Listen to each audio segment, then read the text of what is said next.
UPSC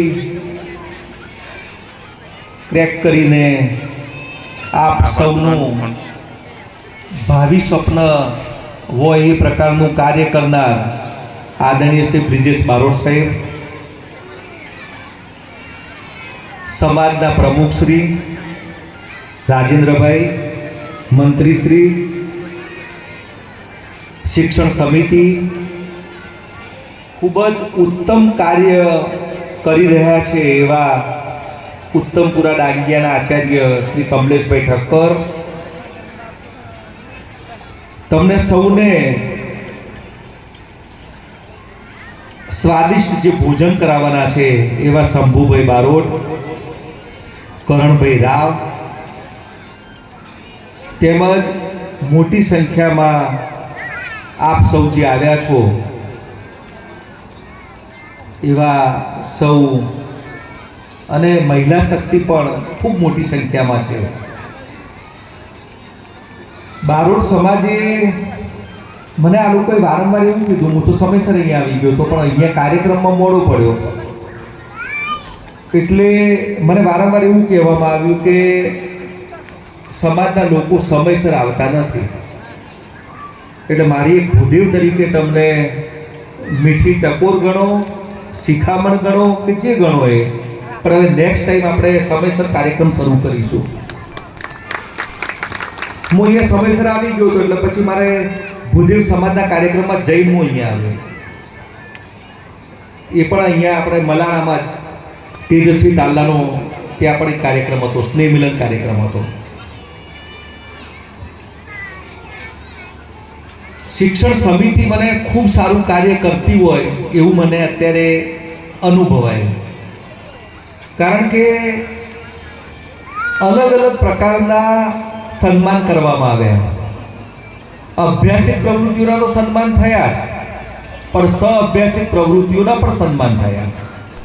એટલે તમે લોકો, અમે જે સરકારમાં બેસીને જે કરવા જઈ રહ્યા છીએ એ કામ આ બારોટ સમાજ કરે છે. કારણ કે તમે લોકોએ હમણાં મેં જોયું કે દાખલા તરીકે કોઈ વ્યક્તિ ખેલ મહાકુંભમાં કે મતલબ કે રમત ગમત પ્રવૃત્તિમાં નંબર લાવ્યો હોય તો એનું પણ સન્માન કર્યું.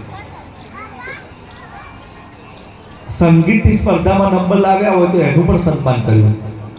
જે લોકોએ પોતાની કારકિર્દી શરૂ કરી છે એ લોકોનું પણ સન્માન કર્યું. જે લોકો નિવૃત્ત થઈ રહ્યા છે એમનું પણ સન્માન કર્યું. એટલે મને એક વાતનો આનંદ છે કે આ સમાજ પાસે દ્રષ્ટિ તો છે, એટલે આ સમાજનું ભવિષ્ય ખૂબ ઉજ્જવળ છે. અમદાવાદના વિદ્યાર્થીઓના હમણાં 8 થી 12માં જોતો હતો તો અમદાવાદમાં વસવાટ કરતા હોય એવા વિદ્યાર્થીઓનું આપણે સન્માન કર્યું. મતલબ કે વિસ્તારની રીતે પણ શહેરમાં પણ આપણા વિદ્યાર્થીઓ છે અને ગ્રામીણમાં પણ આપણા વિદ્યાર્થીઓ છે. તમે દર વર્ષે આ સ્નેહ સંમેલન કાર્યક્રમ કરો છો અને મને તમારી સૌથી સારામાં સારી કોઈ રીત ગમી હોય તો અહીંયા લગભગ 101 સમાજના લોકો સાથે, આમ તો જનરલી શું હોય છે સ્ટેજ ઉપરના મહેમાનો સાથે સન્માનિત કરવામાં આવે છે. જ્યારે અહીંયા જે ચીલો પાડ્યો એ મને બહુ સારો લાગ્યો છે, કારણ કે ત્યાંથી ઊભા થઈને આવે અને અહીંયાથી પેલા જે તેજસ્વી તાલ્લા હોય એનું સન્માન થાય, એટલે સમાજ પ્રત્યેની એક મમતાનો ભાવ, જેને પણ આ આયોજન વિચાર્યું હોય પણ એક અદ્ભુત આયોજન વિચાર્યું છે. બીજી વાત એ છે કે આપણે આપણી સંસ્કૃતિને ભૂલવાની નથી. અમે લોકો પણ અમે ભૂદેવો પણ સંસ્કૃતિ ભૂલ્યા અને એટલા માટે અમારું થોડું ઘણું અધઃપતન થયું. સંસ્કૃતિને જો આપણે ભૂલીશું તો આપણું અધઃપતન થશે. એટલે આપણે આ જે જનરેશન જે છે એ જનરેશનને આપણે ખૂબ બધું શીખવવું પડશે. બીજી વાત એ છે કે કોઈ પણ નાનામાં નાનું કામ કરો તો એની અંદર ક્વોલિટી લાવો. મારે દુઃખ સાથે કહેવું પડે, આ નિમંત્રણ પત્રની અંદર 20 થી વધારે જોડણી દોષ છે અને આપણે શૈક્ષણિક કાર્યક્રમ કરી રહ્યા છીએ. એટલે નેક્સ્ટ ટાઈમ આપણે કાળજી રાખવાની કે આપણી કોઈ પણ બાબત જાય તો એ બિલકુલ એમાં ક્વોલિટી મેન્ટેન કરવાની છે. હું આ બધું તમને એટલા માટે કહું છું કે હું અત્યારે જે કાર્ય કરી રહ્યો છું એ NCF નું કામ કરી રહ્યો છું, નેશનલ એજ્યુકેશન પોલિસી ઉપર હું અત્યારે કામ કરી રહ્યો છું. હું જે સંસ્થામાંથી આવું છું એ સંસ્થા નેશનલ એજ્યુકેશન પોલિસી 9 થી 12માં કેવી રીતે કાર્યાન્વિત કરવી એના માટે કામ કરી રહી છે. તમે લોકોએ જે સહઅભ્યાસિક પ્રવૃત્તિઓના જે વિદ્યાર્થીઓનું સન્માન કર્યું એટલે તમે કોનું કામ કર્યું ખબર તમને? આનંદદાયી શનિવારનું કામ કર્યું, તમે બેગલેસ ડેનું કામ કર્યું, તમે સ્કિલ બેઝડ એજ્યુકેશનનું કામ કર્યું. અને હવેનું જે શિક્ષણ છે એ સ્કિલ બેઝડ એજ્યુકેશન ઉપર છે. અને એટલા માટે આનંદદાયી શનિવાર આવ્યો ને મહાદેવભાઈ બારોટ સાહેબ. કપૂરજી સાચી વાત છે, પ્રકાશભાઈ બરાબર છે, તો જગાડામાં બધી વાતો કરજો. કિશોરભાઈ સાહેબ સાચી વાત. એટલે દરેક બાબતની અંદર કોઈ ધંધો, કોઈ બિઝનેસ એ નાનો નથી. અને આપણે શ્રમનું મહત્વ સમજવું જ પડશે. કારણ કે હવે તમે જોવા જાઓ તો એટલી બધી રોજગારી નથી. કારણ કે આ દેશ ચીનને પણ વટાવી ગયો છે. 142 કરોડનો દેશ થઈ ગયો છે. હવે આટલી બધી વસ્તી હોય તો એના સામે રોજગારી નહીં પૂરી પાડી શકાય, ગવર્મેન્ટ જોબ નહીં પાડી શકાય. એટલે આપણે સૌએ કૌશલ્ય આધારિત શિક્ષણ ઉપર જવું પડશે. મને એવું જાણવા મળ્યું કે રાજેન્દ્રભાઈ બારોટ જે પ્રમુખ છે એમની દીકરી પણ ડૉક્ટર છે, સમાજની પહેલી ડૉક્ટર છે. પણ આપણે દરેક ક્ષેત્રમાં જે લોકો, દાખલા તરીકે મને બહુ આનંદની વાત એ થઈ કે બ્રિજેશ સરે એવું કહ્યું કે હું મારે કોઈ પણ કામ હોય તમે મને વાત કરજો, હું આપી દઈશ. સૌથી મોટું દાન સમયદાન છે. જે પણ વ્યક્તિ સમયનું દાન આપે છે એને સૌથી વધારેમાં વધારે તમે લોકો સન્માનિત કરો.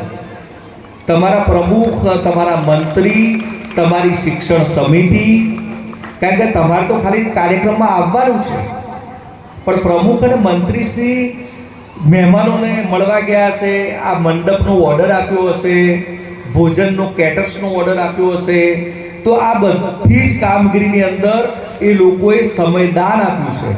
અને જે સમયદાન આપે છે એને ખૂબ જ ઇમ્પોર્ટન્ટ આપો, એને ખૂબ જ ઇમ્પોર્ટન્સ આપો, એને ખૂબ જ મહત્વ આપો. મહત્વની વ્યક્તિ એ છે. અને એની સાથે સાથે જે લોકો આર્થિક દાન આપે છે, દાખલા તરીકે જે ભોજનદાતા છે એ પણ, કારણ કે ભોજન વગર ભજન ન થાય. અમુક તો આપણી સંખ્યા ભોજનના કારણે પણ આપણે ખેંચાઈ જઈએ છીએ, એક આકર્ષણ રહે છે. એટલે ભોજન તો જરૂરી છે. અને હું તો ભૂદેવ છું એટલે ભોજન પ્રિય છું અને મોદક પ્રિય છું, ડાયાબિટીસ આવી ગયું છે. હવે મારે તમને અગત્યની વાત એ કરવી છે કે હું માધ્યમિક શિક્ષણ બોર્ડમાં છું, મગરવાડાનો વતની છું, પાલનપુરમાં રહું છું. પાલનપુરનો મતલબ કે આધાર કાર્ડ પાલનપુરનું છે. અત્યારે ગાંધીનગરમાં ફ્લેટ રાખ્યો છે પણ આધાર કાર્ડ અત્યાર સુધી પાલનપુરનું છે. તો તમે મને મારું કંઈ પણ કામ હોય ધોરણ 10 અને 12 ને લગતું, તો તમે મને ફોન કરશો તો હું તમને માહિતી આપીશ. અને હું કોઈ પણ અરજદારને, ગુજરાતના તમામ અરજદારોની જોડે ફોન પર વાત કરું છું. અને મારો મોબાઈલ મેં જાહેર કરી દીધેલો છે, 99 099 21 9 11. અને બધાના આપણે બેઠા છીએ તો કામ કરીએ છીએ. પરીક્ષાની અંદર દાખલા તરીકે અમે જીપીએસસી પાસ કરીએ છીએ તો જીપીએસસીની પરીક્ષામાં જે માર્કશીટ હોય તેમાં ક્રેડિટ સર્ટિફિકેટ 10માનું જ ચાલે, એમાં જન્મ તારીખ 10માની જ વેરીફાઈ કરાય. અને એ વખતે ઘણી વખતે શું થાય કે તમારા જે ડોક્યુમેન્ટ વેરિફિકેશન તમે કરાવવા જાઓ એટલે 10માનું ક્રેડિટ સર્ટિફિકેટ એમાં જોઈતું હોય અને એ આપણે ખોવાઈ ગયું હોય, તો એ વખતે તમારે મારા ફોન નંબરની જરૂર પડશે. તો હું તમને માહિતી આપી દઉં. જો કે હવે બધું બોર્ડે બધું જ કામ ઓનલાઈન કરી દીધું છે. 1952થી તમામ ડોક્યુમેન્ટ્સ ઓનલાઈન આપણે ઘરના સરનામા ઉપર આવી જાય છે. એટલે 10મા અને 12મા ધોરણને લગતા કોઈ પેપર્સ જોઈતા હોય, કોઈ પ્રકારનું માર્ગદર્શન જોઈતું હોય, કોઈ પ્રકારનું મતલબ કે કેવી રીતે પરીક્ષામાં સ્કોર કરી શકાય એનું ગાઈડન્સ જોઈતું હોય, કોઈ દાખલા તરીકે નબળો વિદ્યાર્થી હોય, પ્રિય વિદ્યાર્થી હોય અને પ્રિય વિદ્યાર્થીને વધારે નહીં પણ એને પાસિંગ માર્ક્સ કેવી રીતે આવી જાય, તો એ બધી ચાવીઓ હું એમને આપી શકું. ખ્યાલ આવ્યો તમને કે ભાઈ 80માંથી 26 માર્ક્સ કેવી રીતે લવાય? પહેલાં શું હતું, આપણું 64% મારું રિઝલ્ટ આવતું હતું 10મા ધોરણનું. હવે 2 વર્ષથી આપણું રિઝલ્ટ 82થી 83% આવે છે. તો એના પાછળનું કારણ શું હોય છે કે વિદ્યાર્થી 10મામાં પાસ થશે તો આઈટીઆઈમાં એડમિશન લેશે તો પણ અથવા ડિપ્લોમામાં એડમિશન લેશે તો એ વિદ્યાર્થીને મતલબ કે સિસ્ટમમાંથી બહાર નહીં નીકળી જાય, સિસ્ટમમાંથી બહાર નહીં નીકળી જાય. એના માટે 10મા ધોરણના પ્રશ્નપત્રોનું સરળીકરણ પણ કરવામાં આવ્યું. ઓબ્જેક્ટિવ પ્રશ્નો થોડા વધારે પૂછવામાં આવ્યા અને એ રીતે, કારણ કે આ વાત આપણે બધાને કરવામાં આવી. કારણ કે બીજા જે અન્ય બોર્ડો હતા, અન્ય બોર્ડ રિઝલ્ટ વધારે આપતા હતા. દાખલા તરીકે કેરળની અંદર રિઝલ્ટ આવતું હતું 90% પ્લસ આવતું હતું. યુપીની અંદર એવડું મોટું સ્ટેટ, 20-22 કરોડ લોકો હોય છતાં બી એનું રિઝલ્ટ 90% પ્લસ આવતું હતું. તો ધીરે ધીરે આ બધી વાતો જ્યારે અમારા ધ્યાનમાં આવી ત્યારે આપણે એમાં કહ્યું કે થોડીક પ્રશ્નપત્રને સરળીકરણ કરીએ. નેશનલ એજ્યુકેશન પોલિસીમાં એ જોગવાઈ છે પ્રશ્નપત્રનું સરળીકરણ કરવું. કારણ કે તમે જરા આપણે બાળકોનું કાઉન્સેલિંગ પણ કરવું પડે અને ડિગ્રી કોઈ મહત્વની નથી. હવે ફોરેનમાં તો ડિગ્રી પણ જોવામાં આવતી નથી. તમે જરા વાત સાંભળો, એના પાસે શું નોલેજ છે એ નોલેજ જ એના પાસે જોવામાં આવે છે.